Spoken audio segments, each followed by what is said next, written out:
Trovão Mídia.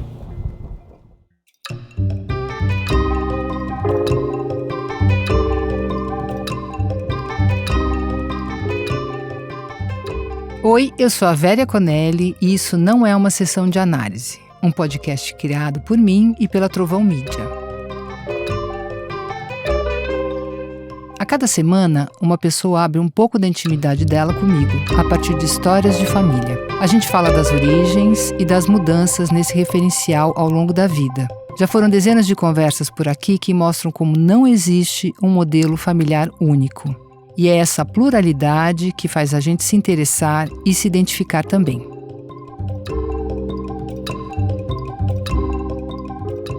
Minha convidada de hoje é a cantora e apresentadora Juliette, a filha da Maria de Fátima e do Lorival, irmã de Juliene e dos irmãos chamados carinhosamente de Júnior, Naninha, Nino e Preto.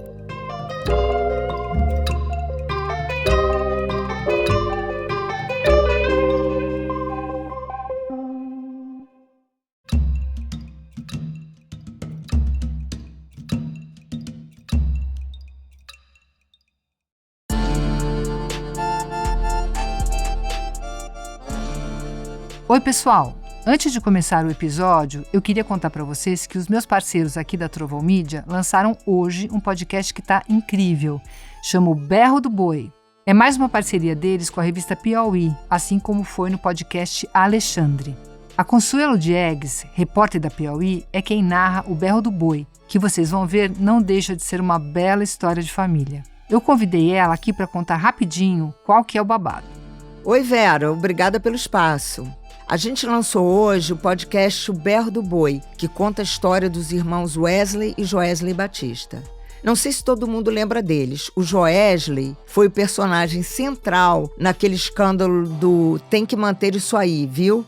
Então, depois de quase derrubar o presidente da República, confessarem inúmeros atos corruptos, terem sido presos, xingados na rua, Wesley e Joesley estão de volta.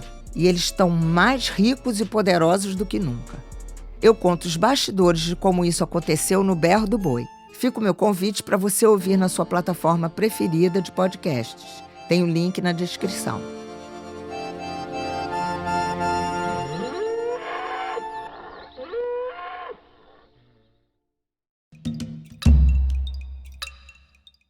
Bem-vinda, Juliette. Obrigada. É um prazer enorme ter você aqui. Igual. Juliette, a gente começa com uma pergunta que é: qual é a tua referência de família? Na tua história, assim. Conta um pouquinho dessa família. Nossa, a minha família, ela é tão única, assim, e ela é formada por um pai e uma mãe. Eu não sei, assim, sabe, que se não planejaram muito, se eles foram fazendo o que podia com o que tinha, mas uma sensação de que tudo foi muito no improviso. Eu fui confirmando essa história e quando a minha mãe me conta como minha família, estrito senso, né, pai, mãe, irmãos, é formada, faz todo sentido depois. Minha mãe vinha de uma história muito sofrida, já tinha tido um primeiro casamento e perdido um filho, e ela queria muito ser mãe. E aí ela conheceu meu pai, assim, num momento aleatório, pedindo uma carona pra ir pra um lugar, e paqueraram. E aí ele falou, eu tenho 4 filhos. E aí minha mãe falou, eu sou louca pra ter filhos. Ele fez, vai lá na minha casa. Ok, paqueraram, tal, começaram a ficar. Depois, a minha mãe foi de surpresa na casa que ele morava, que era uma oficina mecânica, e estavam os 4 filhos. Numa situação muito precária, dormindo num papelão, com xixi, com feridas, uma situação muito difícil. E ela contou isso. E ela falou, eu vou morar com você, a partir de hoje eu vou cuidar de seus filhos. E assim nasceu a minha família. E eu hoje entendo que muitas coisas são reflexos dessa forma que foi organizada. Então eu já venho num lugar de tenho uma família, tenho um pai e uma mãe. E meus irmãos vêm de um primeiro casamento do meu pai que não deu certo e que tinha muitos conflitos. A mãe dos meus irmãos meio que não tinha condição de criá-los e disse, pode ficar com os meninos, eu não tenho como... 4? Os 4. Eu não tenho como criar sozinha, enfim, muitos conflitos. Quando eu venho para essa família, pelo que eu me entendo eu já cheguei num ambiente de culpa. Eu sinto que eu devia algo aos meus irmãos. Eu sinto que eu precisava reparar as faltas deles. E me coloco num lugar de eu nunca posso fazer eles se sentir mal, eu tenho que igualar tudo, eu quero que eles se sintam iguais, tal, etc. E aí, óbvio que tem as outras histórias dos meus avós, da minha avó, que é uma figura muito potente e forte, que definiu a dinâmica da família inteira até hoje. Enfim, ela faleceu, mas a família segue muito uma estrutura construída por ela, de mulheres muito fortes, muito firmes, mas também muito machista e patriarcal. É conflituoso, mas é o meu modelo. Então... mas eu fiquei curiosa, peraí, deixa eu... que é muita coisa. Não, é muito legal, porque assim, então esse homem que teve um casamento que não foi legal, ele assume os filhos, diferentemente do que acontece geralmente que... Não. Não. Na verdade, a mãe não conseguia dar conta dos filhos com o dinheiro que ele não dava. Ah, entendi. Então ela falou, eu não tenho como, então você vai ter que cuidar, já que você tem como. Sim. E aí ela deu pra ele, né? Deu não, porque é pai. Ele assumiu. Porque não dava pensão e ela não tinha como. Mas Sim. foi nesse lugar de necessidade, não de opção. Então, mas aí então o seu pai e sua mãe se conhecem, ficam juntos. Sim. E aí você nasce na sequência... 2 anos depois. A minha diferença pro meu irmão mais novo são 2 anos. Então o meu irmão mais novo chegou a mamar na minha mãe. Com 2 aninhos, 2, 3 aninhos. Uhum. Então com 2 anos eu nasço. Nasce mais alguém depois? Minha irmã Juliene. A Juliene, que é a mais nova, né? Que faleceu. Então esses 4 são o Júnior, a Naninha, Nino e Preto? São 4 homens. São 4 homens. E aí depois eu e minha irmã Juliene, que faleceu com 17 anos. Uhum. E aí nessa dinâmica, minha mãe, ela era como se fosse uma irmã, sabe? Então assim, não tinha muita disciplina, não tem hierarquia, não tinha rotina. Era uma coisa muito cada um por si, vamos lá e igual... plantar batata e vamos embora.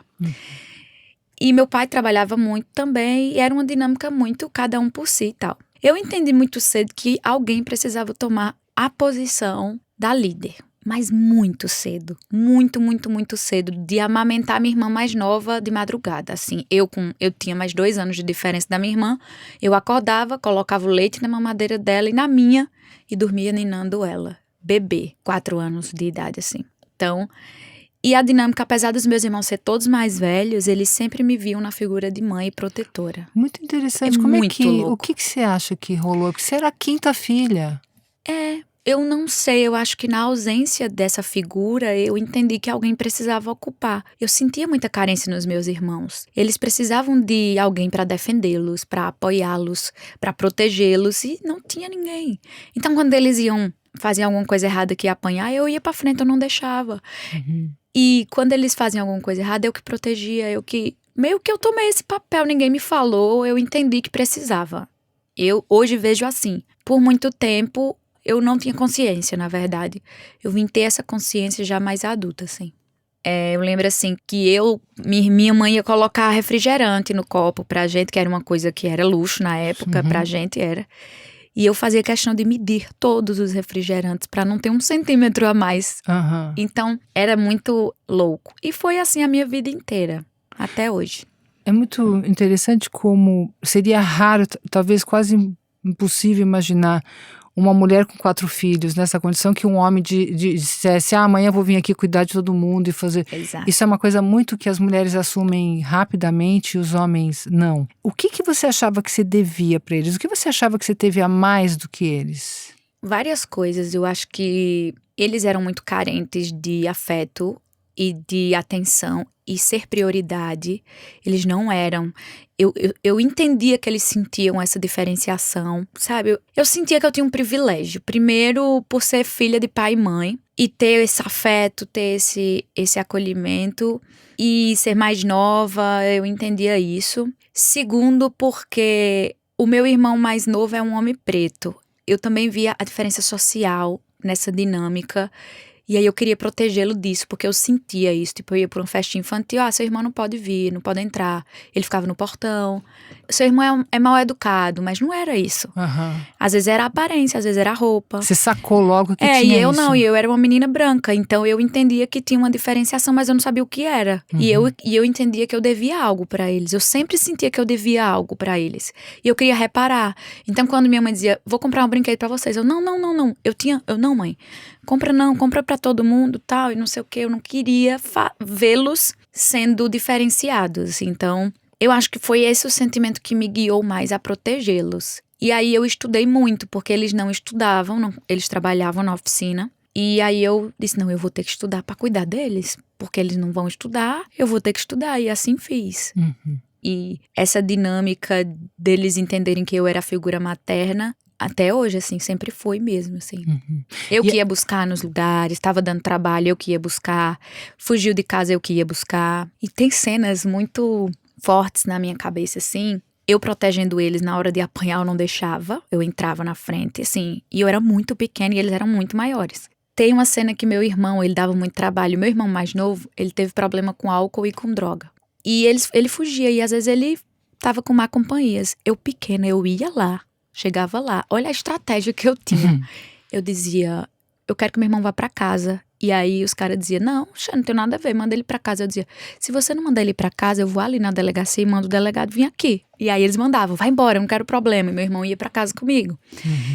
Então eu criava estratégias assim pra protegê-los. E assim foi. Você sentia que a sua mãe fazia uma diferença, se sentia mais mimada, mais protegida, mais Sim. cuidada desses outros filhos que não eram filhos biológicos dela, que já estavam lá. E você sentia que seu pai também fazia essa diferença? Sim, eu sentia isso. No caso da minha mãe, uma falta de consciência e cuidado mesmo. Eu acho que ela não tinha consciência de como educar aquelas crianças. Então era muito na intuição. E o meu pai era falta de tempo, ele não me dava também. Ele não me dava também, ele só trabalhava, então não era que ele me dava e não dava, não tinha, e eu entendia que os meus irmãos precisavam. Então acho que sim, eu me sentia privilegiada e eu queria reparar isso, então eu ficava culpada. A mãe das crianças, desses irmãos mais velhos, ela comparecia de algum jeito? Ela aparecia? Sim, eles passavam finais de semana, ficava lá e cá, visitava, mas assim, uma mulher muito sofrida, que entendia aquela dinâmica assim, num lugar de se eu queria poder fazer mais, ela não tinha como mesmo. Não tinha como, era difícil mesmo na época. É, porque a maternidade no Brasil, ela acaba sendo um privilégio, né? Que depende de você ter até posses para manter seus filhos. Às vezes você tem que abrir mão dos filhos pelo bem deles, né? Sim. Aquela mãe salomônica, né? Eu prefiro ele inteiro do que cortado na metade e eu vou abrir mão dele para ele poder sobreviver. Foi exatamente isso. É de uma crueldade, né? Sim. E aí você tá lá com essa família e você disse que você entendeu que você precisava estudar. E como é que era a questão do estudo nessa família? Minha mãe era analfabeta, né? Semi-analfabeta, ela não sabia ler e escrever. O meu pai tinha ensino básico, não tinha ensino superior, mas trabalhava muito, então não ensinava tarefa, não tinha uma dinâmica de valorização da educação, pelo contrário, era trabalho. Estudar era coisa de preguiçoso. Boa. Na minha casa, estudar era coisa de preguiça. É importante falar isso, Era. Juliette, porque isso, essa menina esse só discurso quer ainda saber de estudar, existe, que né? menina vagabunda, era isso. Isso. Vai trabalhar, menina, isso aqui não... Era isso. Sim. Sempre foi. Mas eu entendo também as limitações deles. Eles não tinham referenciais e nem provas que aquilo funcionava. Eles nem viam isso. Perspectiva nenhuma, não tinha. Né? Então era trabalho. A gente trabalhava desde 8 anos. Todo mundo trabalhava na oficina ou no salão de beleza. Desde cedo acordava todo mundo junto. Ia trabalhar metade para a oficina, metade para o salão. Que por várias vezes era no mesmo lugar. Só mudava o cômodo. E aí a gente ia trabalhando e tal. Mas a educação... Eu aprendia o que eu tinha que aprender e tentava ensiná-las. Eu ensinava minha irmã, ensinava minha mãe. Eu e minha irmã ensinamos minha mãe a escrever. Ela fazia, mas assim, não era legal. A gente ensinava a tarefa em casa para ela. Ela foi aprendendo a ler e escrever. Depois ela escreveu a Bíblia quase inteira. Fazia cópia, que ela falava cópia. E os meus irmãos também, só que os meus irmãos trabalhavam muito. Eu fazia as duas coisas, né? Talvez também no lugar de mulher eu ficava no salão, mas eu ficava no salão estudando. Então eu esperava o cliente estudando. Eu tinha mais possibilidades, né? De onde você acha que você tirou isso? Tem alguma coisa que você falou, putz, ali o estudo, porque não era uma referência da família? Não, pelo contrário. Eu me sentia desprivilegiada socialmente. eu comparava o que eu via, por exemplo, professores, famílias de professores, a minha. Eu entendia que minha família não era bem tratada. Minha mãe, por exemplo, ela tinha vergonha que não sabia ler e escrever quando ia na escola. Ela não ia, às vezes, por isso. Eu ficava triste com isso, assim, eu tinha uma sede de dignidade, sabe, assim, de tipo, isso não é justo. Por que a gente não tem acesso a essas coisas? Por que a gente não é bem tratado? E aí eu vi nos professores, eu achava que a vida deles era um exemplo perfeito de ser bem-sucedido. Porque eu via aquelas pessoas intelectualmente muito admiráveis e eles tinham, sei lá, não sei, nem era dinheiro, mas pra mim era. Sei lá, eu acho que a vida deles era perfeita. E eu lembro que eu pedi a uma professora que tinha uma casa que era no caminho da escola pra eu ajudá-la no final de semana na casa, porque eu queria ver como era a dinâmica da casa dela. Sim. Como era, ela tratava os filhos, como era a educação, etc. E aí eu ia ajudar ela com a feira, ia pra feira com ela, lavava a louça, ficava com ela. Espionar. Era, pra entender. E eu disse, aquilo é uma família muito organizada. Ela ensina tarefa, ela ajuda os filhos, ela manda dar banho, ela tem horário de comida, tem horário de tudo. Eu fui entendendo que... Isso faltava na sua casa? Não, nunca teve. Faltava total, nunca teve horário de comida. Tampouco o que é que ia comer. Cada um tinha as refeições, mas era livre. E limitado também, assim. Não era, tipo... A minha família foi a um supermercado, eu já era adolescente. Antes era feira livre apenas. Não tinha como ir a um supermercado. Não dava o dinheiro. Supermercado era já... Não tinha acesso mesmo, era feira livre. Então, no professor eu vi que eu queria ser igual. Intelectualmente, porque eu achava o máximo, na oratória, e na educação, e nas roupas, em tudo. Eu queria ser um professor. Então, eu acho tão significativo, né? Como a escola pode ser. Às vezes a gente fala assim, mas essa família não participa muito do dia a dia da escola. A escola pode ser um lugar totalmente constrangedor, um lugar de vergonha, de se sentir de fora, que esses são os pais que mais precisam ser tratados de um jeito diferenciado, e às vezes a própria escola rejeita, porque o pai mal vestido, não sabe nem falar, não comparece. Esse é o pai que mais precisa trazer para ele conseguir sustentar. Às vezes não EJA, né, uma formação de adultos, mas para que os filhos também continuem, né, porque eles não desistam porque os pais percebem, mas a escola precisa poder receber esses pais, né. De algum jeito você sacou que tinha alguma coisa errada ali, porque a tua mãe se identificou com esse lugar, a escola não é para mim. Sim. A escola me rejeita, eu rejeito a escola, né. E você falou, não, tem alguma coisa errada. E os professores servindo de farol para você, porque eu insisti nessa pergunta, Juliette, porque tem que ter algum farolzinho, alguma coisinha, uma luzinha para esse girassol virar para aquele lugar. Porque se você não tiver nenhuma referência, você não tem como se pegar. E você falou, bom, na escola tem alguma coisa legal. Eu sempre imitava professores, muito, e eles me premiavam. Então, pela primeira vez eu me sentia também vista e valorizada, importante. Eu comecei a ter privilégios na escola, de tipo, ganhar livros, as professoras pedirem para responder, eu fui ficando tipo, eu sou importante com isso vai me levar a algum lugar. Eu imitava os professores, então eu acho que as minhas referências foram os professores, bem no início, assim. E você foi seguindo por aí, e aí quando você voltava para casa com essas referências... Contraste. Sim. Aí eu falava, tá tudo fora de ordem. E aí eu criei eu preciso colocar ordem. E aí os meus irmãos brincavam que eu era a delegada, a juíza. Tá bom, tudo essa menina quer organizar e tudo. Eu queria organizar tudo e não podia fazer isso. Isso era errado, era imoral.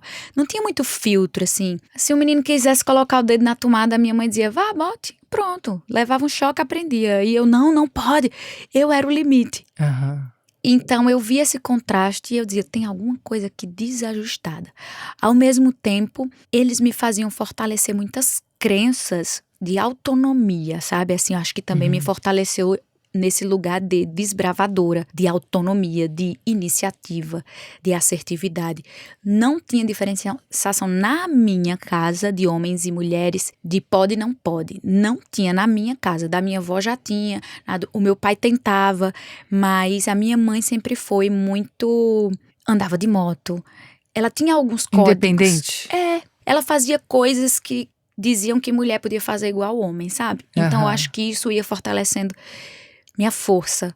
Não tinha educação formal, mas tinha as crenças muito fortes, assim. Eu ando de moto desde criança, igual meus irmãos. Eles caíam, eu caía.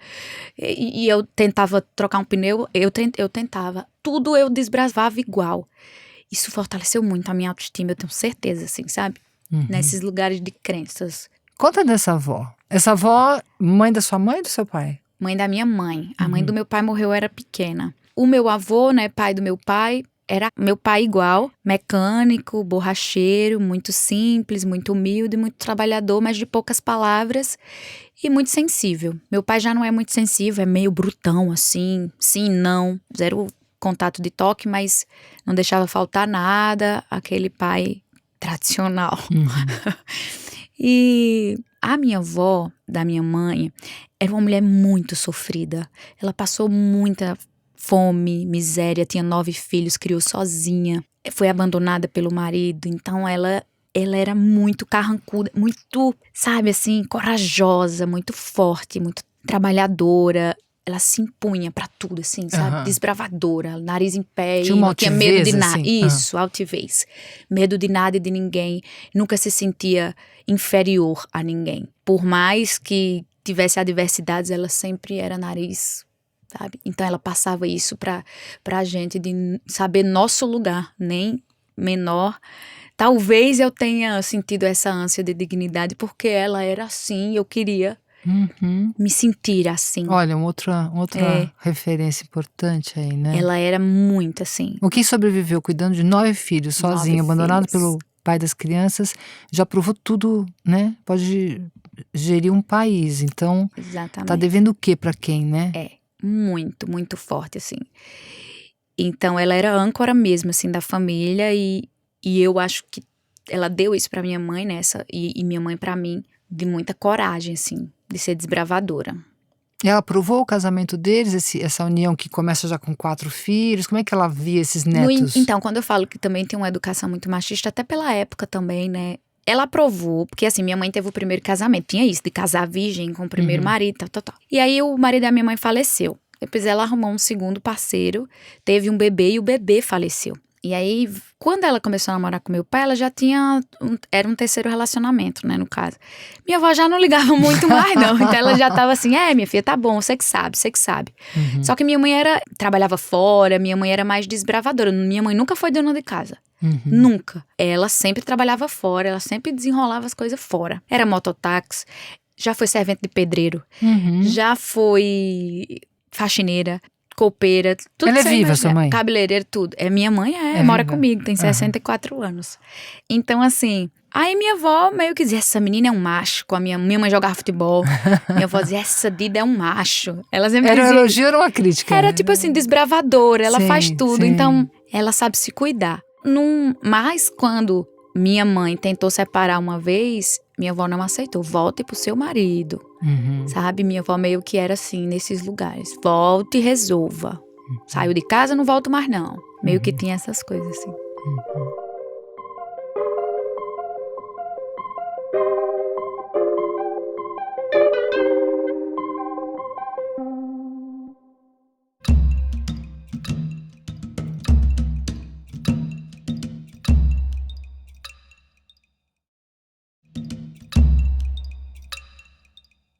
E depois você segue com essa família, e aí você vai estudando, o que acontece? E aí eu fui estudando, primeiro fiz letras na Universidade Federal, mas eu tinha uma ânsia de justiça muito grande, todo mundo falava que eu tinha muitas características, aí eu falei, tá bom, vou fazer direito. Não fiquei feliz no curso de letras, e aí fiz direito na Universidade Federal da Paraíba também, sempre trabalhando em salão, trabalhava pra me sustentar e estudava pra sonhar. Eu sonhei, o meu hobby era estudar, e a maquiagem era o meu trabalho, era o que me mantinha. E aí depois advoguei, estagiei em vários órgãos públicos, né, Defensoria Pública, Ministério Público, porque eu sempre amei essa advocacia pública, direitos sociais e questões humanitárias, enfim. E os meus irmãos trabalhando sempre em oficina, casaram, só um que não casou, que mora comigo. Mas eles sempre me admirando muito no lugar de, meu Deus, olha o que ela conseguiu fazer, sabe? E na educação dos filhos, olha, você tem que ser igual sua tia. Não é igual seu pai, é igual sua tia. Ela escolheu a educação. A educação dos filhos, antes do Big Brother, já era responsabilidade minha. A escola que ia estudar era eu que determinava, mesmo pública. Você tinha essa ascendência sobre seus irmãos mais velhos? Sempre tive. Sim. Tudo eles ligavam. O que é que você acha? Se eu disser, bota de castigo, Era assim, a criança tá rebelde, vou ligar pra sua tia. Aí ligava, fala aqui com o Gabriel tá fazendo birra, Gabriel. Tá bom, tia, tá bom, tia. Isso dá trabalho. Sempre, assim, nunca me desobedeceram, nunca. Os meus sobrinhos, né? E os meus irmãos me deram essa autoridade e entenderam que ela sabe o que é melhor. Ela nos ajudou e ela sabe o que é melhor pra vocês. Me deram essa autoridade, todo mundo sempre respeitou muito. E aí, fui ajudando eles e tal, até que eu entrei no Big Brother. E aí, foi essa loucura na minha vida. Continuei sendo a líder da minha família. E aí, tentei, até hoje, organizar a educação dos meus sobrinhos. Hoje, 3 moram comigo. Eu tenho 7 sobrinhos, 4 irmãos e 7 sobrinhos. Banco a educação deles, mas principalmente acredito muito no poder do fortalecimento das crenças. Porque não adianta você ter a melhor educação do mundo se você não tem um ambiente favorável e que está reforçando valores e prioridades e etc, né, assim, potências. Então, eles vêm morar comigo quando ficam maiorzinhos assim, para eu tentar participar mais e dar o máximo. E meus irmãos estão lá, na oficina, mas hoje com outras consciências, com outra consciência, assim. É bem legal. Mas você, para estudar, você tem que sair da tua cidade de origem. E como é que é essa passagem? O meu primeiro curso eu fiz na cidade de origem, é de Campina Grande, é uma cidade que é um polo universitário, tem muitas boas faculdades, então eu fiz o primeiro curso lá, não concluí, fui pra capital, João Pessoa, fazer direito e fico lá. Mas é 1 hora de distância. Não foi exatamente uma emancipação? Não. Eu fui morar só, né? 2 anos depois que a minha irmã morreu, teve a minha irmã Juliane que faleceu de um AVC hemorrágico com 17 anos. Depois de 2 anos, porque eu precisava ajudar minha mãe a se recuperar e tal, aí eu vou pra João Pessoa e começo a morar sozinha. Comecei a namorar com um namorado um tempo, depois sozinha. E pronto, e assim foi até o Big Brother. Mas sempre com essa ligação de qualquer coisa ligar, de qualquer coisa resolver, sempre porque você organizando gozava, a dinâmica. dentro dessa história familiar, você gozava de bastante liberdade, quer dizer, então você fala, Sim. vou viver com o namorado e tudo bem, Sim. não tem aquela coisa, né, tem que casar, X, Tinha um comentário ou outro, mas assim, você tinha assim, isso sentia não é que podia certo, decidir. isso não é certo, você não é casada, tinha essas crenças assim, mas eu nunca dei importância a isso. Então, tipo, ok, é isso aí, acabou. Porque tem uma liberdade nessa independência, até num certo abandono ali da infância, acabou te dando uma liberdade, uma independência, né? Minha avó dizia assim, você sabe, né, que mulher que dorme com homem sem casar é rapariga. Aí eu, prazer, rapariga. E aí, todo mundo, eu brincava com isso. Ela ficava chateada, mas eu não levava, tá bom, velho, eu sou, vovó, eu sou... Você chamava de véia? Tá bom, véia, eu sou rapariga. Tá tudo certo, eu sou até rapariga. porque ela sabia que rapariga estudada, inteligente, bonita, bem-sucedida. Ela tá sabia tudo que você bem. era uma menina que, né, tinha milhões de qualidades e nada parecido com uma Aí pessoa ela que ria, não você não tá tá nem vendo? aí Ela com não tem nem nada. vergonha na cara, Sim. não me respeita, tá dizendo que é rapariga. Você quer contar um pouquinho da perda da sua irmã? Como é que teve o impacto disso nessa família? Sim, a minha irmã era como se fosse a minha filha mais nova, porque vi nascer, diferente dos meus irmãos, né? A minha irmã eu vi nascer. E também nessa sensação de que eu precisava materná-la, mesmo não sendo mãe. Então eu alimentava, eu cuidava, eu educava, eu punia. Minha mãe era o lazer, eu era a ordem. Do tipo, não deixar ela fazer as coisas com medo de machucar, minha mãe ia lá e deixava ela fazer. Ou quando adolescente eu dizia, não vai pra festa, minha mãe dizia, vai. Eu dizia, não vai, ela não ia. Ou então fingia que tava em casa, montava os travesseiros na cama junto com a manhinha e dizia que tava em casa e eu ia olhar, ela tinha... com minha mãe, mentido pra mim, ia pra festa, eu ia Aí buscar. que você fala que essa mãe parecia uma irmã, né? Era. Minha mãe, ela tem alma de criança e jeito de criança. Se você conhecer, você vai entender o que eu tô falando. Então, sempre foi uma criação assim, uma criança criando outras. Era isso, assim, em outras palavras. Mas com muito afeto, muito amor e muita coragem. Mas sim, pedagogicamente sim, uma criança cuidando de outra. Que figura que você foi, né? Porque imagina, tua mãe fazendo conchavo com a filha mais nova, pra filha mais velha, que é mais nova, não ficar brava. Como que você ficava brava? E eu era chata. Você tocava o terror, então? Não, eu tentava desesperadamente, mas eu era muito pequena, eu não tinha muito... Era uma tentativa desesperada de colocar ordem. Funcionava? Nem sempre. 10% funcionava, mas a tentativa era constante. E aí a minha fama era de chata. Delegada, juíza, que queria mandar em tudo, tal. Mas no fim eles entendiam que eu estava certa. Mas você fez uma escolha profissional que podia muito bem caminhar para delegada, juíza, sim, né? Sim. E aí a minha irmã era super saudável, todo mundo trabalhava, etc.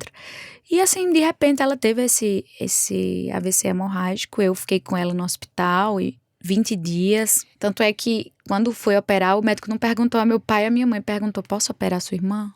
Pra mim, eu tinha 19 anos. E eu, sim, tal, e fiquei lá. Pra mim foi como uma filha mesmo, assim. Eu que eduquei, eu que eu criei. E também perdi uma filha. Então, foi bem difícil. Me transformou em inúmeros lugares. Eu acho que eu já era uma pessoa madura, mas eu dei um salto de maturidade ainda maior depois desses episódios. E eu passei a cuidar da minha mãe também como uma filha, porque ela também teve um AVC logo em seguida e ficou sequelada durante 2 anos e teve que voltar a andar, e eu que fiquei com ela. Eu trancava a faculdade para cuidar dos meus irmãos ou da minha mãe às vezes. Enfim, mas minha irmã era uma outra filha, assim, super livre, super aberta pro mundo. Eu que botava os limites e ela era a liberta, assim, sabe?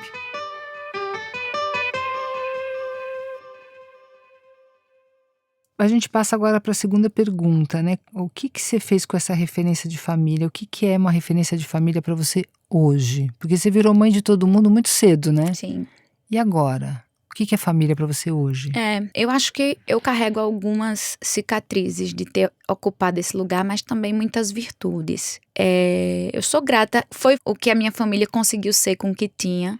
E que bom que eu tive essa consciência em poder ajudá-los de alguma forma. Hoje, eu entendo a importância de uma dinâmica equilibrada e o quanto isso reflete na formação de um ser. Eu não tinha muito essa consciência. Hoje, me entendendo psicologicamente, entendendo minhas ações, meus medos ou meus vícios, eu entendo que tudo está 100% ligado à dinâmica familiar, à ancestralidade, e sou muito consciente disso. Quero construir uma família o mais equilibrada que eu puder. Você quer ter uma família? Você quer ter filhos? Sim, você pensou? Sim. Ainda tô adiando, eu tenho 36, mas eu queria mais uns 5 aninhos ainda, assim, pra dar um... Bom, com adoção, você pode ter muitos anos pela frente. Sim, eu quero gerar, mas também quero adotar. Eu já sou, de certa forma, mãe, né? Já tenho a minha família, mas também quero a minha família com meu parceiro, né? Vou casar esse final do ano. Então, você vai casar agora? Quero formar essa família e quero trazer uma dinâmica equilibrada, sabe? Assim, aprendi muita coisa nesse meu modelo familiar. Coisas para fazer e coisas para não repetir. Honrar, mas não repetir, digamos assim. É interessante isso, né? Quer dizer, poder assim, reconhecer que o que foi feito é o possível, Exato, digno, respeitar. Mas não é a tua escolha para você fazer novamente. Exatamente. Pedir a bênção para eles, né? Perdoá-los e me perdoar e fazer uma dinâmica nova que eu acredito que possa ser melhor, assim, para os meus filhos, para os que vierem depois, assim. Então, acho que isso. Mas quando você pensa em casar agora, né? Você tá noiva, vai casar, e ao mesmo tempo você já vive com uma parte da tua família anterior. Sobrinhos e mãe. Eu vou reparar isso. Quando eles forem para a faculdade, aí eu vou fechar um ciclo. Porque eles estão indo do vestibular agora, né? Então eles estão como você para poder fazer o vestibular. Os mais velhos eu trouxe para perto. Os mais novos que conseguiram ter uma educação melhor mais cedo, né? Por exemplo, eu tinha sobrinho com 5 anos que já foi para a escola particular ou já teve apoio psicopedagógico. Eu tenho também sobrinho autista, etc. Reforço, apoio psicológico e psicopedagógico. Esses não vieram morar comigo porque eu entendo que eles têm uma estrutura um pouco melhorada. Os mais velhos que estudaram em escola pública, que já estavam 8º, 7º ano, vieram. Eles entrando na faculdade, eu fecho esse ciclo. Eu vou continuar ajudando os mais novos e a minha família, mas acho que aí a missão é deles. Cada um de uma família vai ajudar os outros e eu acho que assim eu consigo quebrar o ciclo. Quebrando esse ciclo, dando esse apoio assim 100% como eu dou hoje, esse ano que vem eles vão morar com os pais de novo. ou vão para as faculdades que escolherem. E aí fica eu, minha mãe e meu noivo. Meu irmão também vai. Todo mundo que mora comigo vai tomar seu rumo. E eu vou começar a brincar de casinha agora. É uma passagem muito importante. Como é que tá sendo para você, como você diz, quebrar um ciclo de 36 anos? Sim. De ser mãe no lugar de filha. Da não oportunidade de ter educação e equilíbrio. Acho que meus irmãos, eu e até os meus sobrinhos, a gente acaba sendo muito atingido pelos reflexos da não educação legal, da não estrutura, da não dinâmica, dos medos, da privação, da falta, sabe? Aham. Então agora eu acho que quebrando esse ciclo e eles estando bem preparados, eu meio que cumpro uma missão de reparar algo que eu acho que lá no início faltou. É uma reparação, eu acredito. E depois que eles entrarem na faculdade, eu acho que as coisas vão começar a fluir melhor. Pelo menos acesso à educação eles vão ter, dignidade. Eles vão ter para correr atrás do que eles quiserem. Aí eu acho que eu posso brincar. Porque até agora eu não brincar, acho que aí eu posso ter mais leveza de olhar para outros lugares, assim. É brincar, porque se uma criança se arvora no lugar de mãe tão cedo, ela não tem muito tempo para brincar, né? É. Você tem brincado? Pouco. Pouco. Acho que deveria mais. Eu acabo dando prioridade às coisas mais urgentes, às responsabilidades. Me trabalho muito para isso, assim. Eu acho que é uma das coisas que eu mais me esforço para olhar. É para ser mais leve, aproveitar mais e tal. Mas confesso que eu acho que eu viciei um pouco nessa dinâmica. Eu não aprendi a ser de outras formas. Tô tentando, porque eu sei que isso pode me fazer bem, mas eu acho que eu viciei também. É, porque a tua identidade ainda tá muito colada nessa menina séria que vai botar ordem no mundo e fazer e cuidar de todo mundo e ser mãe do mundo e Acho também. teu noivo gosta de brincar, ele conhece teu lado, ele Gosta. solta ou você arranjou um cara que também tem que ser pai do mundo? Não. Ele é bem responsável, Aham, mas é uma história totalmente diferente da minha. É tão louco isso, sabia? aham. Conhecer um mundo tão diferente. Ele tem uma família tão equilibrada, assim, em papéis, né? O pai e a mãe são super presentes, dedicados. E ele fala... As irmãs, eles têm uma dinâmica... É curioso ver. Uhum. E, ao mesmo tempo, é como se tivesse outra lente para o mundo, para a vida. Isso te ajuda a pensar na tua história? Te causa, exaspera, te deixa confusa? Que efeito É que tem? confuso. É. Eu admiro muito, acho que é um privilégio. Eu faço ele ter consciência desse privilégio. Eu falo, tu tem noção que isso não é normal? Tem noção que o que você tem é raríssimo? Uhum. Isso é raro, ninguém tem um pai e uma mãe que se preocupa. Assim, eu fico falando pra ele, isso não existe na maioria dos lares, infelizmente, é isso. Uhum. E ele fica, eu dou esse choque nele. Ao mesmo tempo, às vezes ele não compreende Uhum. algumas coisas e me agradece quando compreende com outro olhar. E fala, meu Deus, eu não olhava por esse lado. Aí eu falo, mas agora... agora faz todo sentido. Você já pensou que você está caminhando, sonhando, montou todo o aparato para fazer uma família assim também como a dele? Sim. E que isso vai ser também um privilégio para os seus filhos? Sim. E que, bom, vocês merecem isso daí, né? Claro, muito. Tenho total consciência disso e trabalho para isso, assim. Mas também... Sou muito grata pelo que me formou, assim, eu acho, e digo mais, eu acho que eu só sou essa potência que eu sou, pela minha história mesmo, sabia? Então, talvez se eu tivesse tudo tão equilibradinho, eu não teria desenvolvido vários outros lugares da minha vida. Eu acho isso tão importante porque, na verdade, você teve essa oferta toda, quase um buffet, assim, com todos os pratos ali, e você fez escolhas. Sim. Outros irmãos fizeram outra escolha. Então, tem algo da oferta, dessa conjugação interessantíssima, né? De mulheres independentes, ao mesmo tempo que tem vergonha da escola. E o que você fez com isso é muito singular, muito próprio seu. Então vamos dizer que daquela oferta você foi tirando o que podia te fortalecer mesmo, aquilo que você achava que era para você. Você fez uma escolha ali. Sim, mas eu também acho que eu consegui fazer essa escolha. Em alguns lugares os meus irmãos não conseguiram. Não acho que foi escolha. Uhum. Acho que foi necessidade muitas vezes. Então, é diferente. A época que se nasceu, o ambiente em que se nasceu, a estrutura social, a cor da pele, o gênero também, positivamente ou negativamente, né? Atuando. Então, fiz escolhas, sim, mas pude fazê-las. Os meus irmãos nem sempre puderam. Tenho muita consciência disso, assim. Talvez eu, por ser um pouco mais nova, enfim, mas fiz. E eles refizeram as escolhas deles quando eles viram que você podia, eles também podiam. Só que a gente vive num recorte de tempo que também influencia. Tem coisas que não são mais possíveis. Sim, perdidas. E, por exemplo, o acesso à educação, ele vai ficando cada vez mais difícil. A educação, né, o letramento, não é impossível, tá? Aí, para provar os EJAs que você falou, né? Enfim, mas vai tendo um grau de dificuldade maior.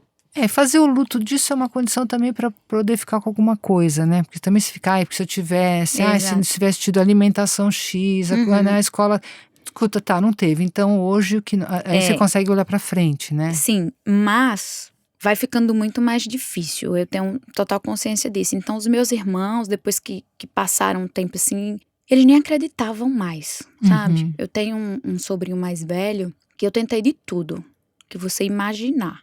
Ele ficou 3 anos tentando, pela educação, estudando, psicólogos, pedagogo, professor de reforços, melhores, tudo.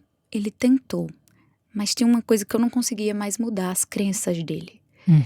Ele não acreditava naquilo. E depois de muita luta, ele falou, eu não acredito na educação. E aí eu falei, eu não tenho como ajudar você.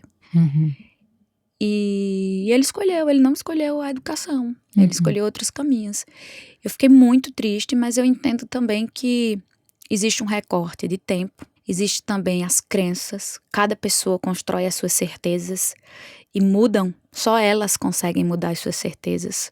A gente até tenta ajudar, mas nem sempre. Tem algo que é do sujeito mesmo, né? Então, enfim, tem recorte de tempo que vai dificultando também. Circunstâncias sociais, etc. Às vezes se torna praticamente impossível fazer escolhas. Tem que resistir muito para fazer, para tentar. Juliette, eu estou muito impressionada com a tua trajetória. Eu estou impressionada como uma pessoa pode fazer. E eu tenho escutado aqui mulheres que vêm de outras classes sociais, de outras experiências, inclusive mulheres negras, né, com essas histórias de mulheres abandonadas, com filhos, e como às vezes uma posição do sujeito ali, né, uma marca da singularidade, um desejo inquebrantável, né, faz aquela pessoa sair e levar um monte de gente com ela, né, quer dizer. E, ao mesmo tempo, o reconhecimento de que, puxa, tem algumas coisas que deveriam estar para todos, né? Educação para todos, né? Condições para todos. As mulheres que são mães solos abandonadas pelos maridos, quer dizer, onde está o Estado para oferecer algum tipo de alento, né? Para que elas não fiquem na miséria absoluta, né? Então, essa combinação, né? Ela é tão potente, você é tão jovem, né? Sim, muito. E o quanto isso, uma vontade muito grande pode mudar a história de uma família inteira, né, assim, por isso é tão importante as crenças, eu bato muito nisso, eu acreditei tanto que isso ia mudar a vida da minha família, isso era a minha única opção, eu não tinha segunda, por isso ela deu certo, porque não existia outra. A educação, né, ia mudar a vida da minha família. As pessoas brincam que, não, foi o Big Brother, sim, financeiramente talvez, mas estruturalmente foi a educação, foram as crenças, né, foi tudo isso. Bom, mas também sem educação talvez você nunca tivesse nem chegado no Big Big Brother. Nem feito as escolhas que fiz, e nem a capacidade de gerenciar tudo. Mas é muito legal, eu tenho muita consciência disso, eu tenho muito orgulho do que eu consegui fazer e da família que eu tenho também, porque eles são tão nobres de alma, assim, sabe? De coração, de honestidade. É bonito de ver. Se você conhecer minha mãe, você não acredita. Né? Ela é inocente, assim. É bonito de ver. E agora tem essa outra passagem, que é uma passagem também que se chama de fim de ciclo. Porque essa espécie de arrimo de família, não só financeiro, mas moral, né? Que você representa. Também tem uma hora que você tem que deixar aí, né? Tem que assumir que, bom, agora a vida deles, e você segue a tua vida, mesmo que você continue apoiando financeiramente, tem algo de poder construir a tua família, né, de ter os seus filhinhos privilegiados por terem papai e mamãe lá, e uma certa ordem, né, e e que talvez traga a você também um certo espelhamento de ver, bom, as crianças privilegiadas, que têm uma família em ordem e presente, né, com sustento, enfim, elas têm pouca consciência de uma experiência sem privilégio, né? Elas já vêm achando que aquilo é direito Normal. delas e é normal. E é bom que seja assim, porque é muito duro imaginar que pode existir uma outra experiência tão sofrida, né? Então, o fim desse ciclo também mostra que, bom, você não pode... Você até pode, mas talvez não seja bom para você ficar capturada neste lugar. Né? Sim. Poder seguir é poder dizer, eles também conseguem se virar sozinhos, também são potentes, não são coitadinhos, né? Claro, e eu já faço isso desde sempre. Quando eu falo, passa essa sensação que eu faço tudo e que eu tô carregando tudo, mas eu faço isso, esse afastamento e essa valorização da autonomia deles e impulsionar e tal, eu faço isso desde sempre. Quando eu vou para a faculdade, é proposital. Eu passei no vestibular da minha cidade também e eu escolhi sair de perto deles para vê-los sozinhos, assim, e isso acontecendo. Hoje também acontece isso, mas hoje eu tô com uma sensação de segurança e de conforto, porque antes eu tinha muito medo de tragédias, de acontecer algo e eu não ser capaz de ajudá-los, principalmente saúde e segurança. Então, hoje eu tenho o privilégio de me afastar e estar tranquila, porque eu sei que eles estão seguros, que eles agora têm acesso à educação, à dignidade mesmo, assim. Antes não tinha, então... Eu fui fazendo isso de pouquinho em pouquinho. Se você visse a forma que os meus sobrinhos retratam tudo isso que aconteceu, é de se emocionar. Minhas amigas que vão lá falam, Juliette, que coisa linda. Eles pequenos, eu olho. Eles valorizam essa dinâmica, eles entendem a dinâmica do quanto foi difícil, que agora eles têm que evoluir. E não no lugar financeiro, mas no lugar de abrir horizontes, ampliar possibilidades, sonhar, né? Potências mesmo, assim. Então, assim... Eu tô tranquila, eu tô feliz, porque tá tudo bem, eles estão... Já pode casar. Já posso casar. Você já pode casar. Mas é muito legal de ver eles desabrochando e tomando consciência, é quase mágica, sabe? Quando eles vêm com a consciência de tudo isso, assim. E os meus irmãos também evoluindo no trabalho, de uma oficina. Você vê a oficina que o meu irmão tinha, era uma oficina, assim... Enfim, tem imagens nas redes sociais. Hoje em dia... Ele tira o registro da marca, ele faz parceria com seguros, tudo, ele manda áudios dos clientes satisfeitos, eles fazem cursos, é muito legal. Sim, porque a questão não é o trabalho X, é como você pode estar lá de um jeito que você tem orgulho do que você faz, né? Quer dizer, até seu sobrinho que não quis estudar, ele pode ter um trabalho super bacana, sem passar pelo estudo, mas, né? Mas com outro lugar, né, social, né? De orgulho, de dignidade. Mas é bonito de ver a dignidade, dá um brilho, né? As coisas ficam... É muito bonito, assim. E aí você pode olhar para outros lugares, porque quando falta o básico, você não olha para outros lugares. Você tá ali sempre preocupado com o básico, com o urgente, que foi assim a vida inteira. Agora minha família pode olhar para outros lugares. Então eu tô feliz, assim. Maravilhoso, maravilhoso. Muito, muito lindo te ouvir. Muito, muito obrigada. Eu que agradeço. Obrigada. E agora eu queria te pedir para você, se você tiver uma pergunta que você gostaria de fazer, porque a gente sempre dá essa virada no microfone no final. São tantas, né? A gente poderia fazer várias sessões de terapia. Eu sempre... Meus assessores de imprensa falam, Juliette, entrevista não é terapia. Mas aqui eu achei que fosse. De todas essas coisas que a gente falou aqui, educação, estrutura, crenças...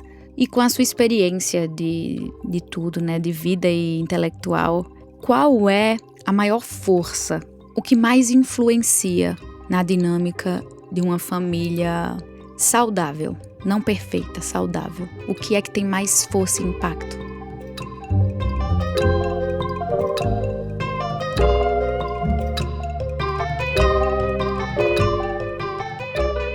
A resposta para essa pergunta esperta da Juliette eu dou no próximo episódio no bônus Pergunta Vera, que é publicado na quinta-feira aqui no feed do Isso Não É Uma Sessão de Análise. Até lá!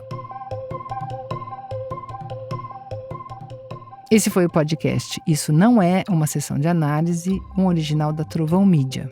Na semana que vem, a gente faz mais uma visita às várias casas que compõem uma família.